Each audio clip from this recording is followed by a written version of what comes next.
बिस्मिल्लाहिर्रहमानिर्रहीम। अस्सलाम वालेकुम दोस्तों, कैसे हैं आप सब। उम्मीद करती हूँ आप लोग जहाँ कहीं भी होंगे बहुत ही खुश होंगे। मैं हूँ ज़ेबी और आप देख रहे हैं होम फूड्स बाय ज़ेबी यूट्यूब चैनल। आज मैं आपके लिए लेकर आई हूँ बहुत ही मज़ेदार सी सिंपल सी ईजी सी रेसिपी।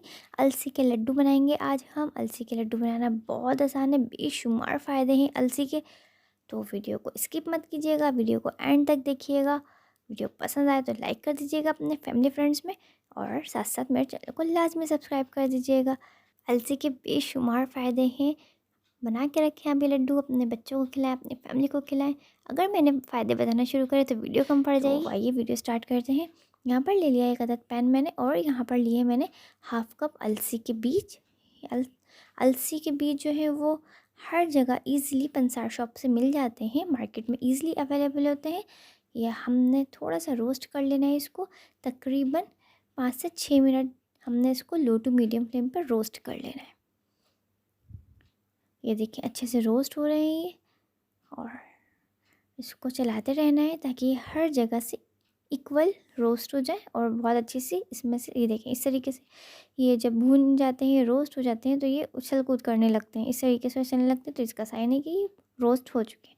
तो अब हम इसको एक प्लेट में निकाल लेंगे और इसको ठंडा होने के लिए छोड़ देंगे। यहाँ पर एक पैन ले लिया है और इसमें मैं ऐड कर रही हूँ 1 कप ग्रेटेड कोकोनट, यानी कि मैंने कद्दूकश कर लिया था नारियल को। हमने यहाँ पे डेसिकेटेड कोकोनट या पिसा हुआ नारियल नहीं लेना है, जस्ट हमने इसको नारियल लेना है, उसको ग्रेट कर लेना है कद्दूकश से। लड्डू में बहुत अच्छा सा फ्लेवर आता है इससे, बहुत मज़े के लगते हैं खाने में। इसको भी हम 5 से 6 मिनट के लिए कुक कर लेंगे, लो टू मीडियम फ्लेम पर रोस्ट कर लेंगे और इसको भी निकाल लेंगे। अब यहाँ पर एक और पैन लेंगे और इसमें मैं ऐड कर रही हूँ 3 टेबल स्पून घी। याद रहे घी लेना है आपने, कुकिंग ऑयल नहीं लेना। घी भी ले सकते हैं, देसी घी या बटर भी ले सकते हैं, आपके ऊपर डिपेंड करता है। यहाँ पर ले रही हूँ मैं हाफ़ कप अखरोट, रफली चॉप किए हुए अखरोट लिए थे मैंने। और यहाँ पर है मेरे पास आधा कप बादाम, रफली चॉप कर लें बादाम को भी, और इसको कर लेंगे अच्छे से रोस्ट। इनको भी तकरीबन 5 से 6 मिनट हम रोस्ट करेंगे। रोस्ट करने से ये है इसकी शेल्फ लाइफ भी बढ़ जाती है, और इसके अंदर एक क्रंचीनेस जो आ जाती है, क्रंची हो जाते हैं ये, इसका फ्लेवर बहुत अच्छा आता है, और खाने में भी इनका जो स्वाद है वो कई गुना बढ़ जाता है। ये देखिए बीच बीच में चलाते रहेंगे और लो टू मीडियम फ्लेम पर इनको रोस्ट कर लेंगे। जलाना नहीं है हमने इसको, बहुत ज़्यादा भूनना नहीं है, जस्ट हमने थोड़ा सा ही रोस्ट करना है। इतना रोस्ट भी नहीं करना कि इनका कलर चेंज हो जाए, बस 5 से 6 मिनट इनका मैक्सिमम टाइम है रोस्ट का। ये देखिए ये अच्छे से रोस्ट हो चुके हैं, और थोड़ा सा मिक्स कर लेंगे इसको।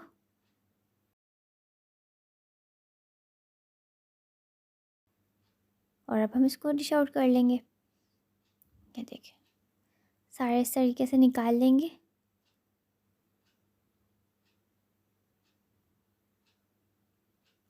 ये सारे मैंने निकाल लिए हैं और इनको ठंडा कर लेंगे, रूम टेम्परेचर पर ले आएंगे। आप इसी पैन में जो घी बच गया था, इसमें मैं 2 टेबल स्पून घी और ऐड कर रही हूँ। याद रहे पूरी पूरी हमने इस रेसिपी में 5 टेबल स्पून घी यूज़ करा है। यहाँ पर लिए मैंने आधा कप सूजी। सूजी को अच्छे से छान लिएगा, मोटी या बारीक सूजी आप कोई सी भी ले सकते हैं, जो आपके पास अवेलेबल हो इजीली वो आप ले सकते हैं।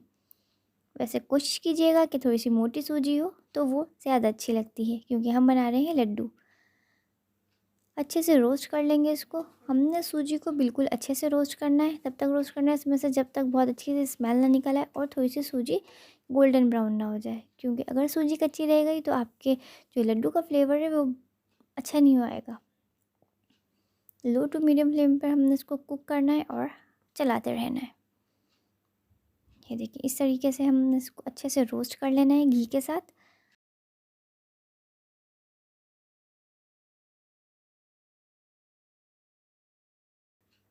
बिल्कुल लो फ्लेम कर देंगे इस टाइम पे आके हम, क्योंकि सूजी का कलर जब चेंज होता है तो बहुत जल्दी जलने लगती है ये। अब इसमें ऐड कर देंगे हम अलसी, जो हमने रोस्ट करके रखी थी, उसको मैंने मिक्सी में डाल के ब्लेंड कर लिया था,